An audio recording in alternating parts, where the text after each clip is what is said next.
नमस्कार बच्चों, आप सभी का आपके अपने चैनल ज्ञान प्रभा में स्वागत है। आज की जो हमारी वीडियो है वह है हिंदी के सैम्पल पेपर के ऊपर। सीबीएसई द्वारा जो प्रदत्त हिंदी का सैम्पल पेपर है, हम उस पर आज काम करने वाले हैं। देखने वाले हैं इसके फॉर्मेट को और प्रश्नों की रूपरेखा क्या होने वाली है।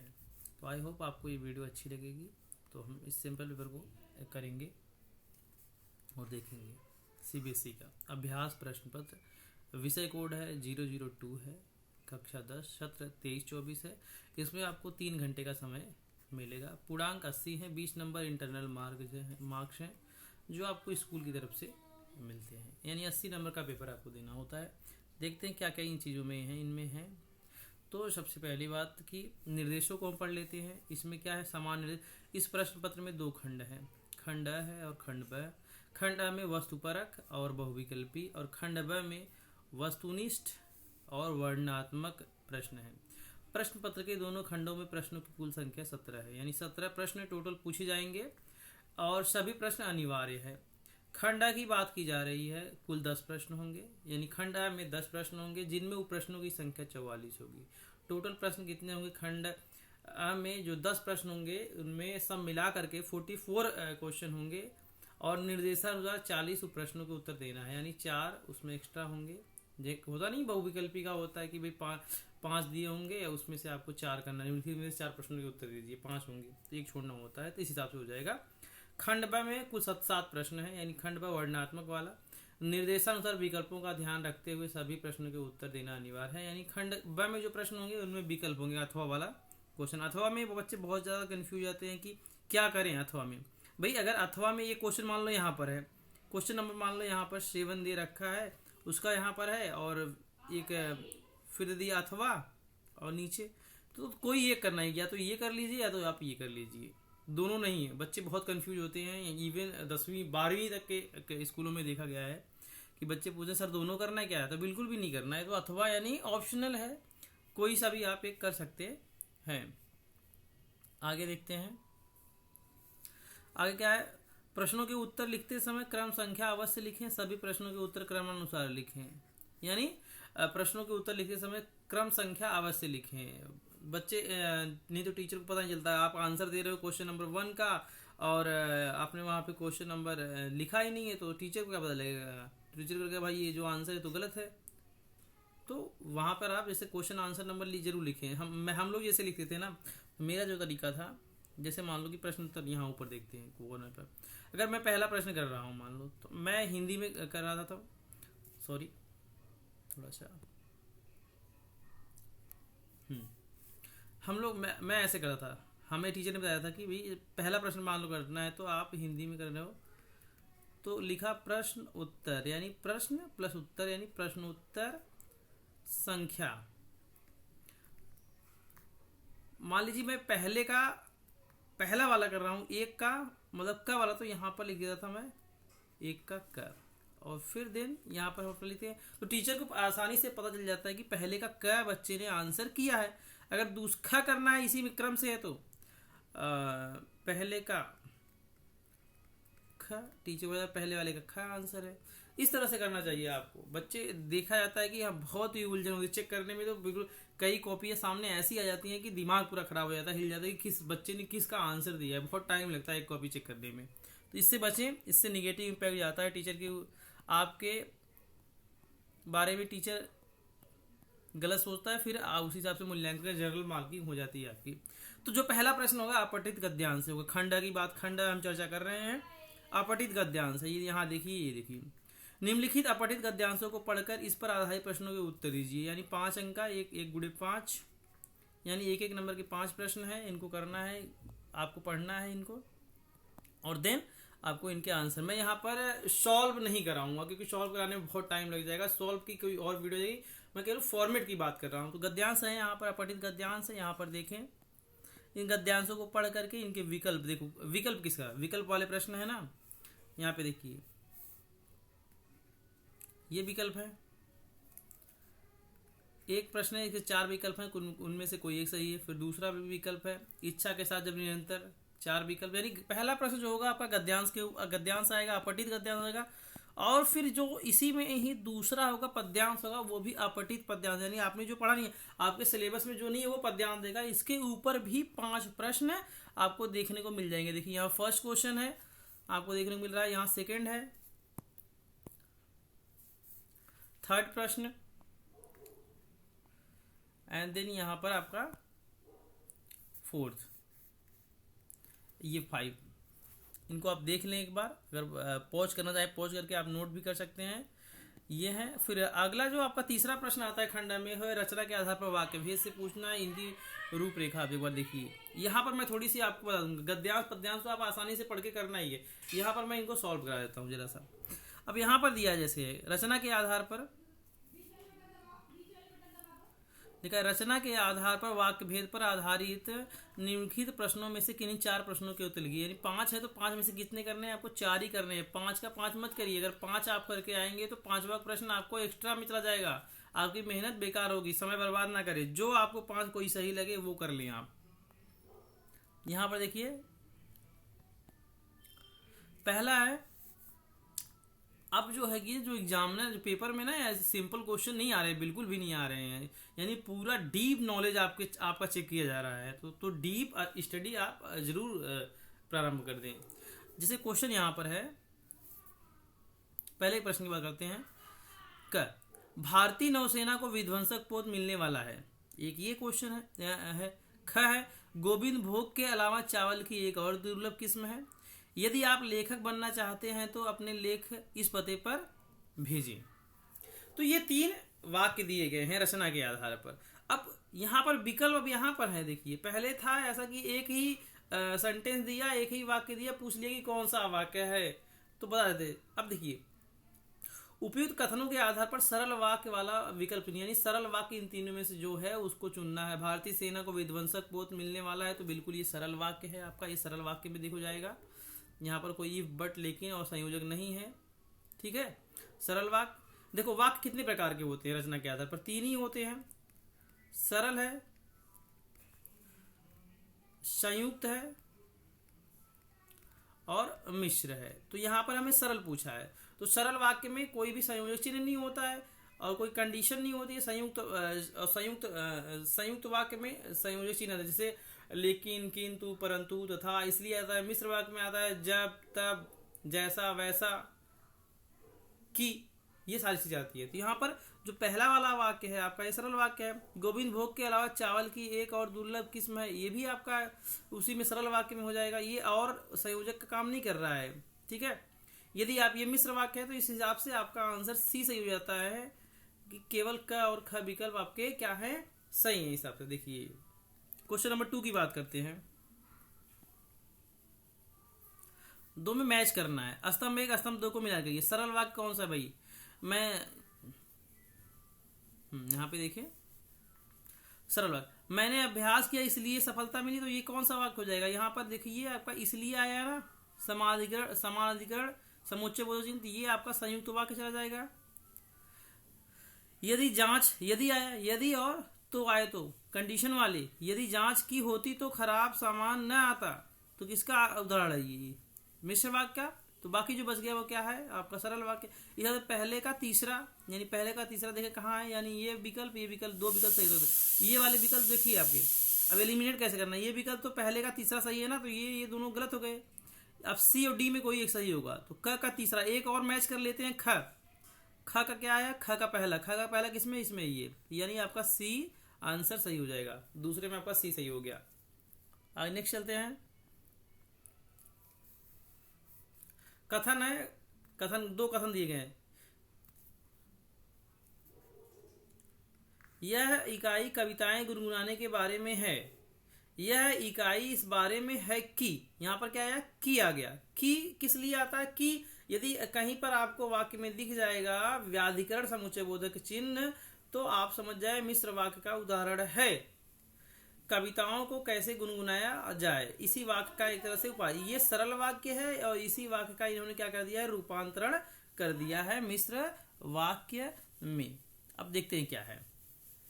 उपयुक्त कथन के आधार पर सही विकल्प चुनिए। कथन क उपवाक्य और कथन ख मिश्र वाक्य है। क्या कथन क में उपवाक्य है? तो कोई सरल वाक्य उपवाक्य होता ही नहीं, तो ऐसा ये गलत बिल्कुल है, कोई भी उपवाक्य नहीं है। कथन ख सरल और कथन ख संयुक्त, ये भी नहीं है। कथन ख संयुक्त नहीं है, कथन क तो सरल है बट संयुक्त नहीं है। कथन सी देखें, कथन क संयुक्त तो है ही नहीं। देख लेते हैं एक बार, क्या संयुक्त है क्या हमारा कथन का? यह इकाई कविता नहीं, सरल वाक्य का है।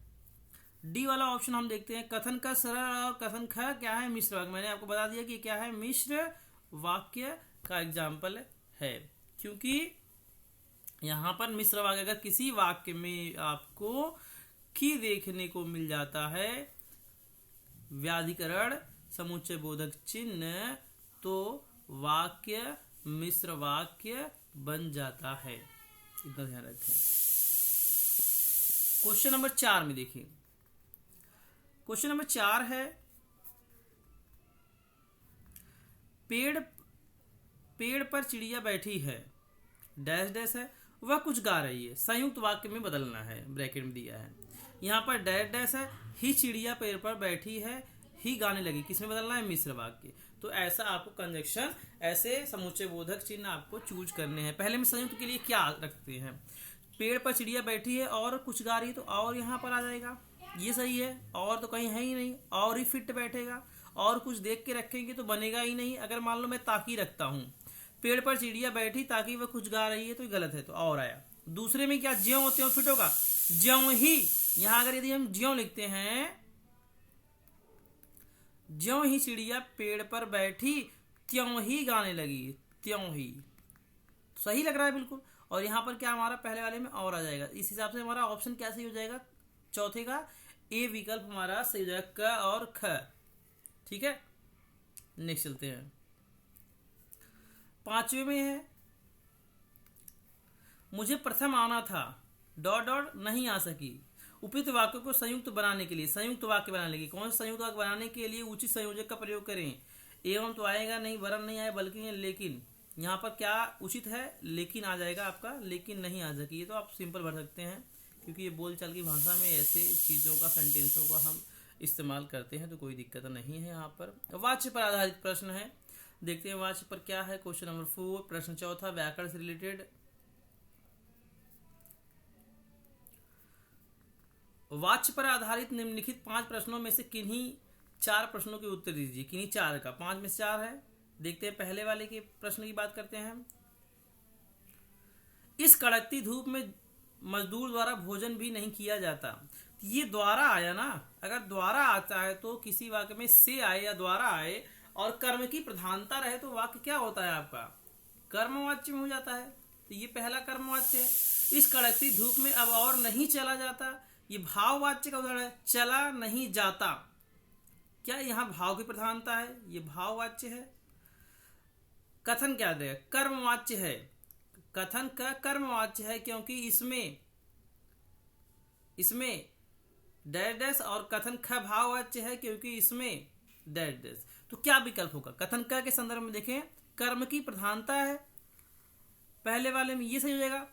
और क्या है? भाव इस कर्मवाच्य है, क्योंकि इसमें कर्म की प्रधानता है। ख में देखेंगे तो ख के लिए इस कड़कती धूप में नहीं चला जाता, भाववाच्य है, क्योंकि इसमें कर्ता अनुपस्थित है, कर्ता नहीं है। अगर कर्ता नहीं होता है और भाव की प्रधानता होती है, तो वाक्य आपका भाववाच्य में चला जाता है। इस हिसाब से आपका चौथे का जो पहला है क्वेश्चन, उसका ए सही हो जाता है।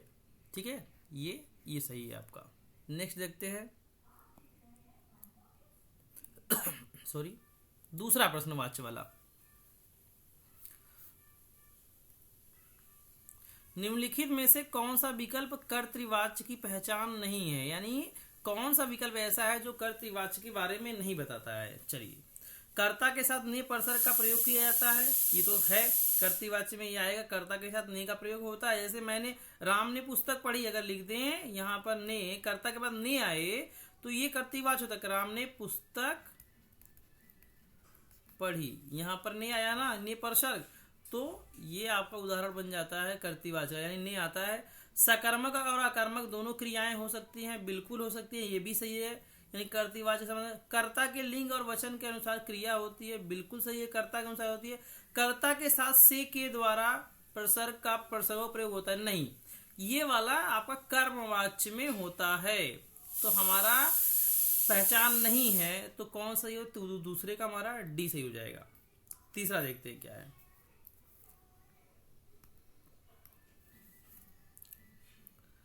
तीसरा प्रश्न, दादाजी अखबार पढ़ रहे हैं, दादाजी से अखबार पढ़ा जा रहा है। यहां पर ये देखेंगे दादाजी अखबार पढ़ रहे हैं, ये सरल वाक्य है, सरल है, और इसी का रूपांतरण हुआ है दादाजी से आता है या तो के द्वारा, अखबार पढ़ा जा रहा है यानी कर्म की प्रधानता है। यदि किसी वाक्य में के द्वारा और से आ जाए और कर्म की प्रधानता रहे, देखो भाववाच्य में भी से आता है, लेकिन वहां पर थोड़ी सी कंडीशन अलग है, वहां पर क्रिया अन्य पुरुष में होती है, एक वचन में होती है, हमेशा पुल्लिंग होती है, ये ध्यान रखें। तो यहां पर ये सरल वाक्य है और ख वाला आपका कर्मवाच्य है। उपयुक्त वाक्यों के आधार पर सही विकल्प चुनिए। कर्मवाच्य का उदाहरण है का, उसका कर्तृवाच्य में रूपांतरण है तो बिल्कुल गलत है। कर्तृवाच्य का के बारे में कह रहा है, कर्तृवाच्य का उदाहरण है, उसका कर्मवाच्य में रूपांतरण है, तो यही आपका सही, और विकल्प देखने की हमें जरूरत नहीं है। देख लेते हैं और विकल्पों को। कर्तृवाच्य का उदाहरण है, ठीक है, उसका भाववाच्य में, तो भाववाच्य नहीं है ख। कर्मवाच्य का उदाहरण तो गलत हो जाता है क्योंकि कर्मवाच्य नहीं कर्तृवाच्य, तो इस हिसाब से आपका आंसर बी सही बन जाता हो जाता है। नेक्स्ट प्रश्न देखते हैं, चौथा।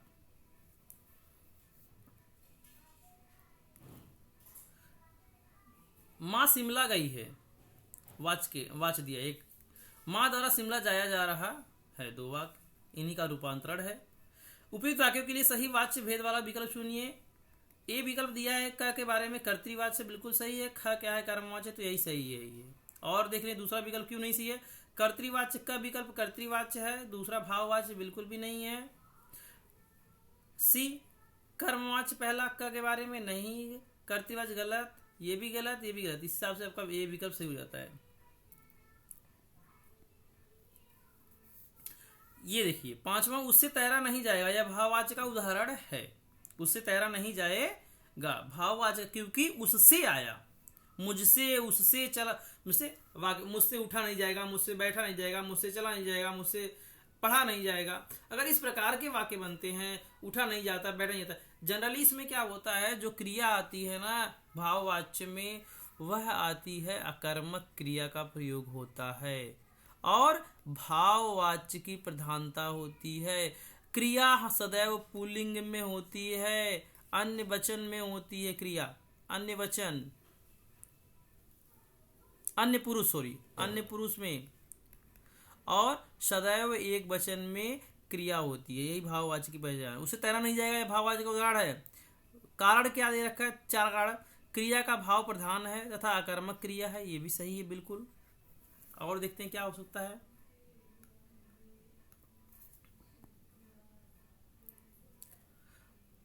अच्छा हाँ, कई सारे यहाँ पर विकल्प, अभी तो ये कारण दे रखे हैं। पहला, क्रिया का भाव प्रधान है, बिल्कुल सही है। अकर्मक क्रिया, बिल्कुल भाववाच्य में अकर्मक क्रिया का प्रयोग होता है। क्रिया पुल्लिंग, बिल्कुल आपका भाववाच्य में क्रिया पुल्लिंग होती है, एक वचन और अन्य पुरुष में दी गई है, तो ये भी करेक्ट है। भाववाच्य क्रिया का रचना सूत्र अकर्मक आ प्लस आन, ये तो नहीं, बिल्कुल नहीं। यानी दो चीजें, दो कारण हैं जिससे ये भाववाच्य है। तो उपयुक्त वाक्यों के लिए सबसे उचित विकल्प कौन सा है, तो विकल्प क्या हो जाएगा हमारा, क ख के संदर्भ में विकल्प हमारा जाएगा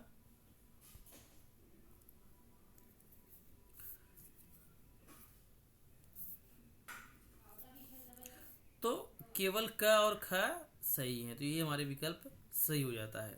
अब यहाँ पर पद परिचय है, इसको भी देख ही लेते हैं, पद परिचय को भी।